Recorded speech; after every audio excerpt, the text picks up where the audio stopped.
नमस्कार विद्यार्थियों। आज हम जेनेटिक रिकॉम्बिनेशन इन बैक्टीरिया के बारे में इस अध्याय के अंतर्गत विस्तृत अध्ययन करेंगे। जेनेटिक रिकॉम्बिनेशन अर्थात डीएनए अणु के अंदर कुछ हेराफेरी होकर के वह पुनः एक नए डीएनए मॉलिक्यूल का निर्माण होना, इस घटना को हम जेनेटिक रिकॉम्बिनेशन कहते हैं। अर्थात किसी डीएनए अणु का मूल आनुवंशिक संयोजन चेंज होकर के कोई नया आनुवंशिक संयोजन बनता है तो इसे हम रिकॉम्बिनेंट डीएनए मॉलिक्यूल कहते हैं। बैक्टीरिया के जनरली हम जानते हैं कि जीवों के अंतर्गत जो रिकॉम्बिनेशन की घटना संपन्न होती है, अर्थात डीएनए के अंदर कोई नया चेंजेस आता है तो वो आता है सेक्सुअल रिप्रोडक्शन के दौरान घटित होने वाली क्रॉसिंग ओवर घटना के दौरान। हम सभी जानते हैं कि बैक्टीरिया के अंदर ट्रू सेक्सुअल रिप्रोडक्शन का अभाव होता है, लेकिन फिर भी इनके अंतर्गत रिकॉम्बिनेशन की उच्च आवृत्ति पाई जाती है।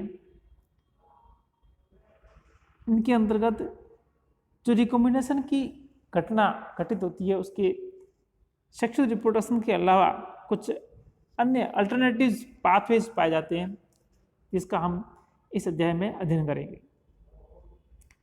उन अल्टरनेटिव्स के अंतर्गत सबसे पहले हम देखते हैं रूपांतरण। यानी किस प्रकार से बैक्टीरिया का डीएनए मूल रूप से है जो बदल जाता है। संयुग्मन, संयुग्मन का मतलब है दो भिन्न डीएनए का आपस में जुड़ना, जिसके फलस्वरूप नए रिकॉम्बिनेंट डीएनए मॉलिक्यूल का निर्माण। और थर्ड है पारकर्मण।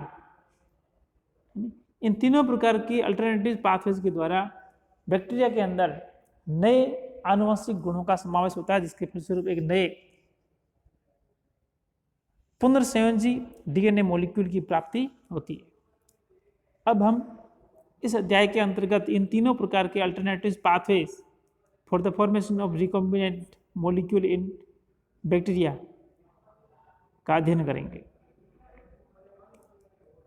सबसे पहले हम देखते हैं रूपांतरण। रूपांतरण की घटना से आप सभी लोग पहले से परिचित होंगे।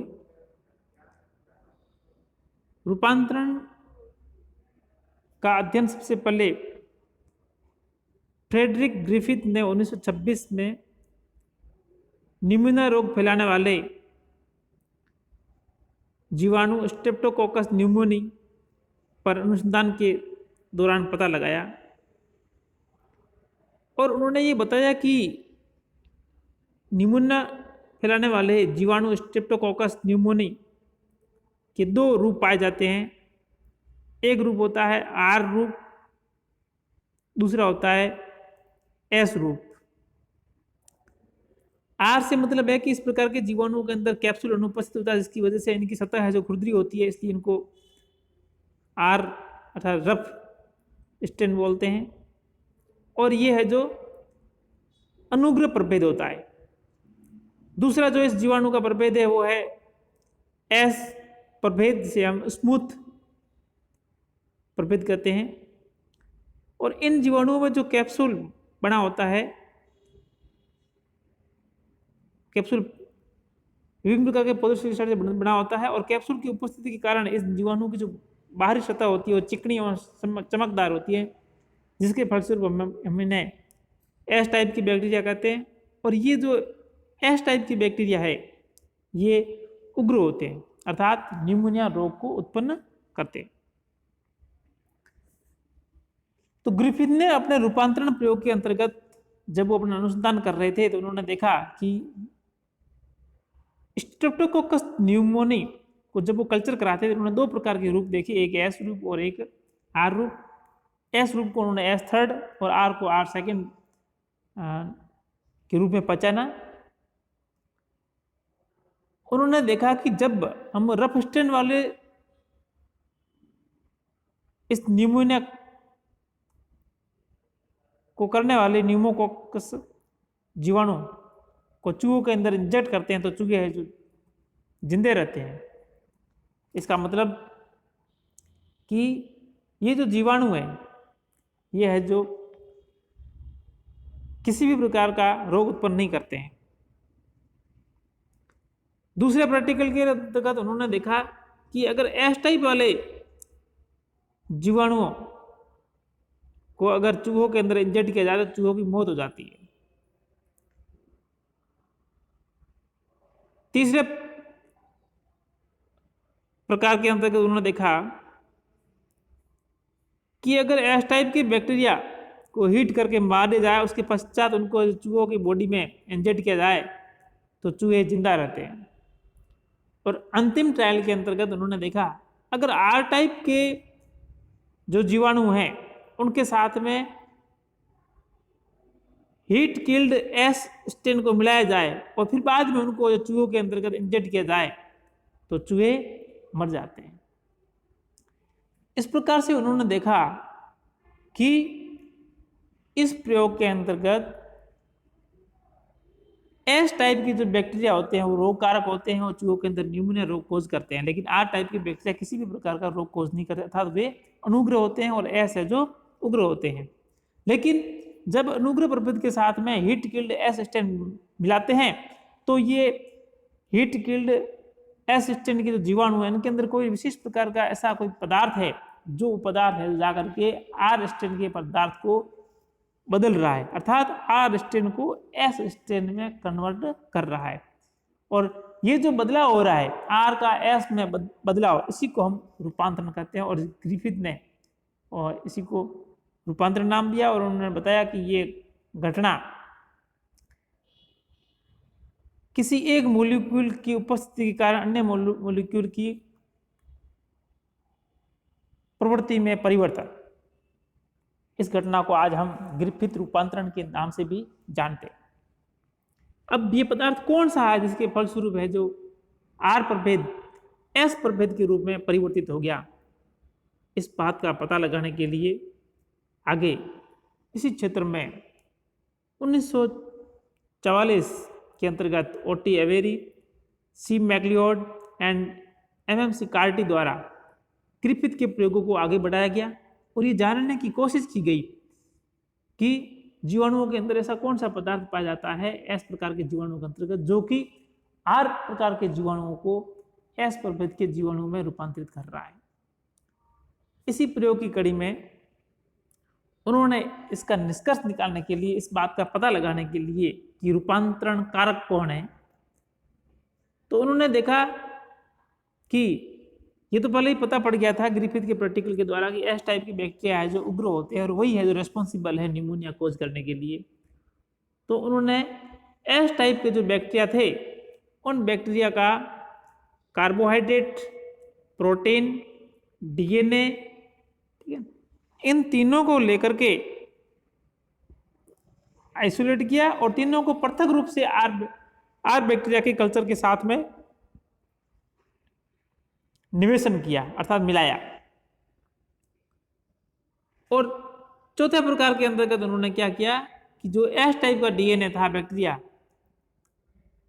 वो डीएनए एस टाइप का, उसके साथ में डीऑक्सीराइबो न्यूक्लियस एंजाइम डाल दिया और इन दोनों को मिला करके उसने जो आर टाइप की बैक्टीरिया की ग्रोथ कल्चर के अंदर मिक्स किया, जिसके फलस्वरूप जो रिजल्ट्स प्राप्त हुए एवरेज एक्सपेरिमेंट के, उसके अंतर्गत हम उनकी जो एक संक्षिप्त विवेचना करते हैं कि फर्स्ट में जो हमने देखा था कि आर टाइप की बैक्टीरिया था जिसके अंदर कार्बोहाइड्रेट मिलाया गया था एस टाइप की बैक्टीरिया का, उसके अंतर्गत रिजल्ट जो हमें प्राप्त हुआ सारे बैक्टीरिया जो ग्रोथ कर रहे थे, कल्चर कर रहे थे, वो आर टाइप की बैक्टीरिया थे। इसका मतलब यह हुआ कि आर टाइप के बैक्टीरिया का रूपांतरण नहीं हुआ है, अर्थात कार्बोहाइड्रेट जो है एस बैक्टीरिया का वो है जो रेस्पॉन्सिबल नहीं है इस रूपांतरण की घटना के लिए। सेकंड घटना के अंदर आप देख रहे हैं कि जो आर टाइप की बैक्टीरिया है उसके अंदर कल्चर में एस टाइप की बैक्टीरिया का प्रोटीन मिलाया गया, तो उन्होंने देखा कि जो ग्रोथ कर रही बैक्टीरिया है वो है आर टाइप की, अर्थात बैक्टीरिया एस प्रभेद का प्रोटीन रूपांतरण की घटना के लिए जिम्मेदार नहीं है। थर्ड एक्सपेरिमेंट में उन्होंने ये देखा कि अगर आर टाइप की बैक्टीरिया के साथ में एस टाइप की बैक्टीरिया का डीएनए मिलाया जाए तो आर टाइप की बैक्टीरिया एस टाइप की बैक्टीरिया में कन्वर्ट हो जाते हैं।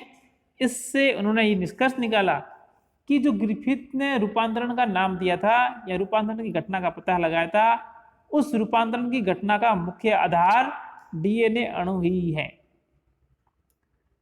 और लास्ट में हमने चौथे प्रयोग के अंदर देखा था कि आर टाइप की बैक्टीरिया के साथ में अगर डीएनए एस टाइप का बैक्टीरिया का मिलाया और साथ में D oxy ribose nucleus enzyme मिलाते हैं तो डीऑक्सी राइबोज न्यूक्लियस एंजाइम क्या करता है, बाह्य मीडियम में उस डीएनए को, है ना, एस टाइप की बैक्टीरिया के डीएनए को नष्ट कर देता है, जिसके फलस्वरूप हमें आर टाइप की बैक्टीरिया प्राप्त होते हैं। तो इस एवरेज के एक्सपेरिमेंट के द्वारा यह कंफर्म हो गया कि आर टाइप की बैक्टीरिया को एस टाइप में बैक्टीरिया में बदलने का अर्थात रूपांतरित करने वाला जो कारक है वो है एस टाइप की बैक्टीरिया का डीएनए।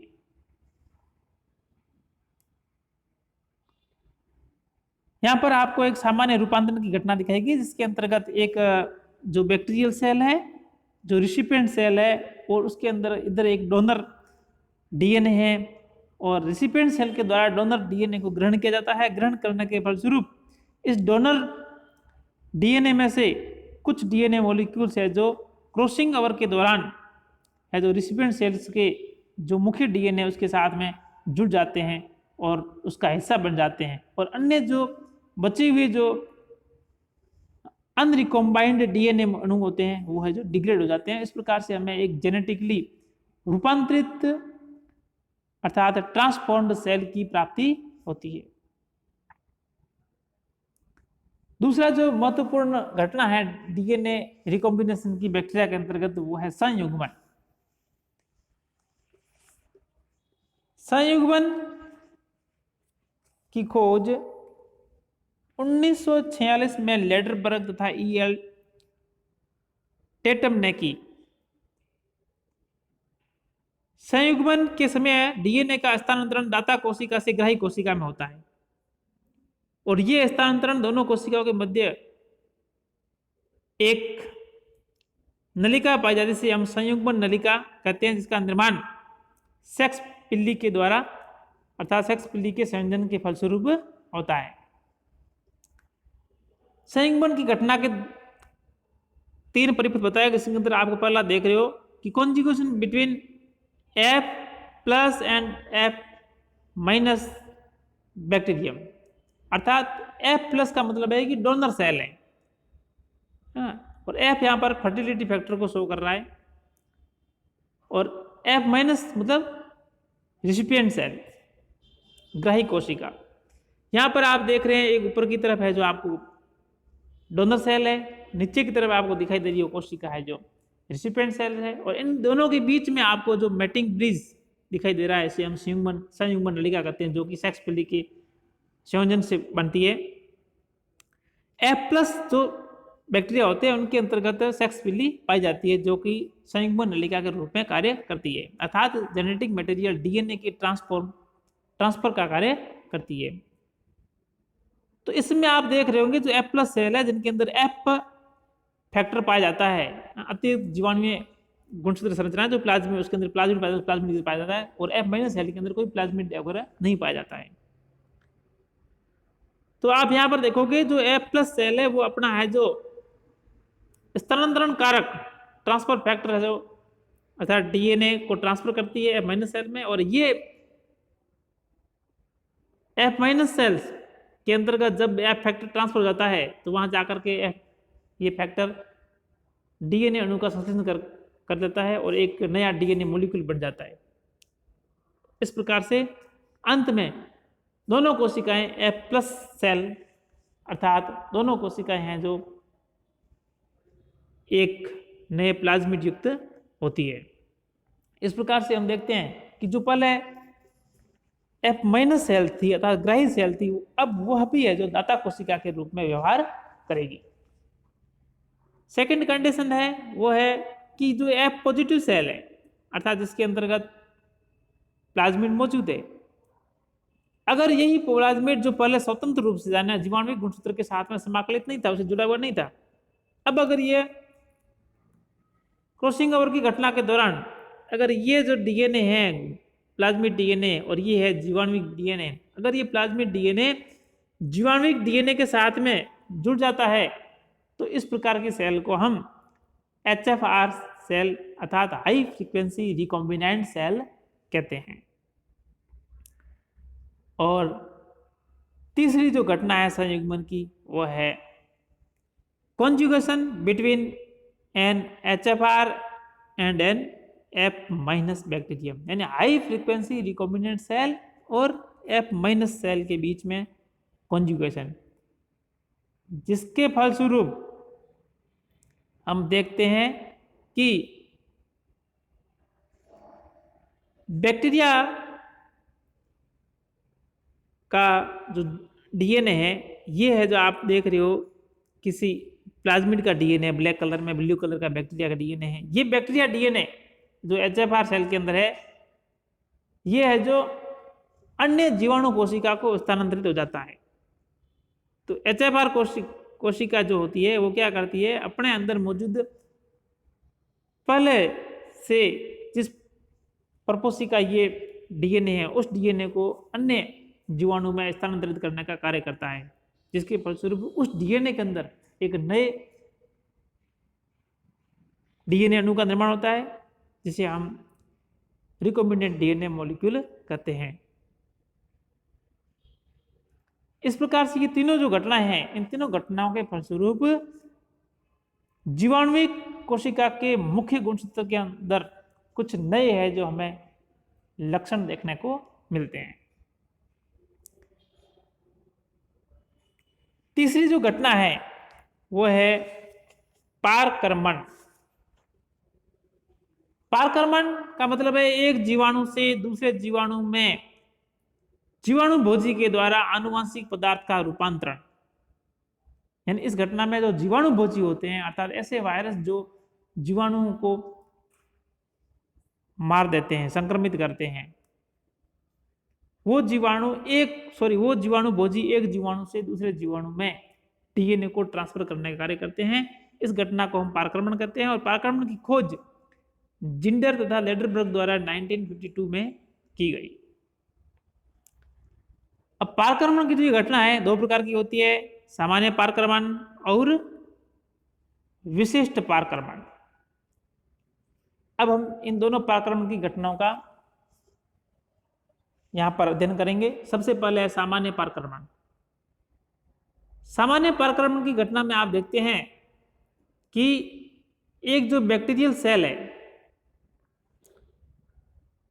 उस बैक्टीरियल सेल के ऊपर आप देख रहे हो बैक्टीरियोफेज का संक्रमण होता है, अर्थात बैक्टीरियोफेज इसके ऊपर स्थापित होकर के अपने डीएनए को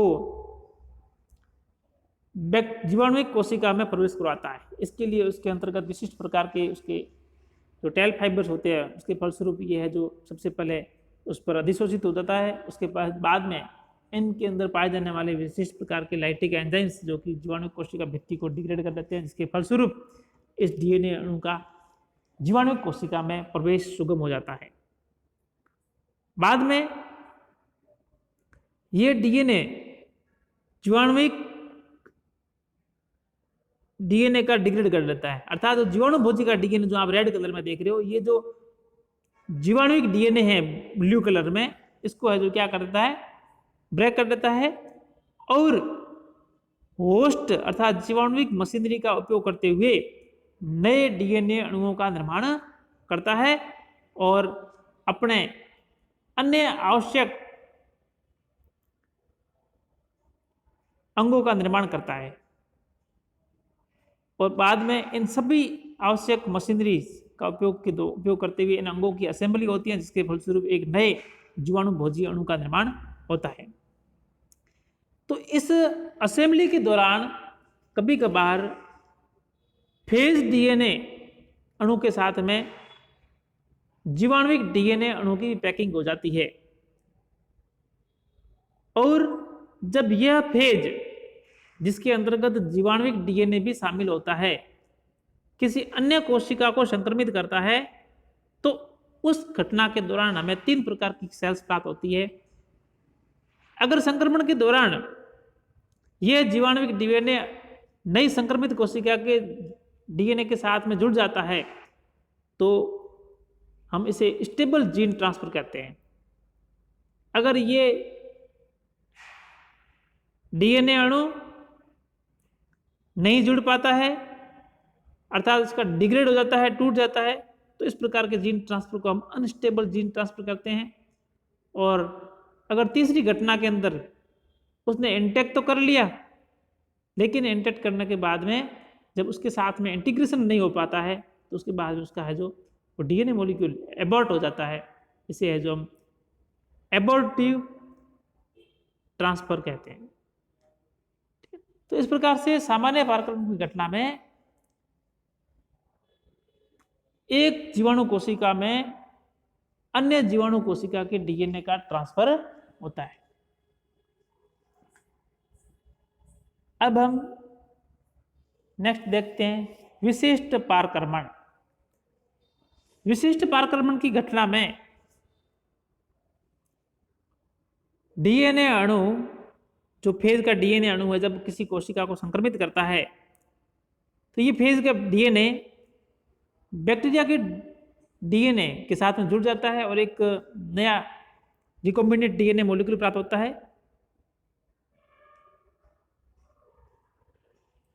और इस कंडीशन को हम प्रोफाज कहते हैं।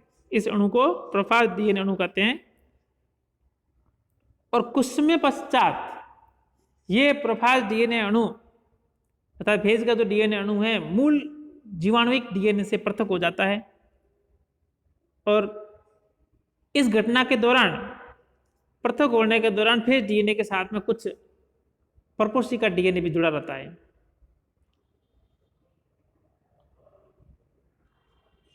ये जीवाणु डीएनए जिस घटना में पहले जुड़ जाता है उसको हम लाइसोजेनिक साइकिल बोलते हैं, जिसके दौरान बैक्टीरिया को कोई नुकसान नहीं होता है। अब जब ये पृथक हो जाता है फेज डीएनए अणु, तो बाद में ये लाइटिक साइकिल में प्रवेश करता है, जिसके फलस्वरूप जीवाणु कोशिकाएं के अंतर्गत असंख्य फेज अणुओं के निर्माण के पश्चात जीवाणु कोशिका फट जाती है, उसकी मृत्यु हो जाती है। उसके फलस्वरूप कई सारी फेज संततियां बाहर विमुक्त होती है। इन फेज संततियों के अंतर्गत जो उनका मूल डीएनए, उसके डीएनए के साथ में कुछ परपोषी का डीएनए हिस्सा भी जुड़ा रहता है, कुछ जीवाणु भोजी अणुओं के अंतर्गत। और जब ये नई संतति पुनः किसी नई कोशिकाओं को संक्रमित करते हैं, तो उस दौरान ये अपना डीएनए नई कोशिका में प्रवेश करवाते हैं, जिसके फलस्वरूप प्रीवियस होस्ट का जो डीएनए अणु इसके साथ में समाकलित है, वह इस नए होस्ट के डीएनए के साथ में समाकलित हो जाता है। इस प्रकार से एक जीवाणु कोशिका में मौजूद डीएनए अणु का अन्य कोशिका के डीएनए अणु में स्थानांतरण इस फेज के द्वारा अर्थात जीवाणु भोजी के द्वारा संपन्न होता है। तो यहाँ पर विशिष्ट पारक्रमण से तात्पर्य एक पार्टिकुलर विशिष्ट जीन का जब इस तरीके से ट्रांसफर होता है ट्रांसलेशन के द्वारा, तब हम उसको विशिष्ट पारक्रमण कहते हैं। धन्यवाद।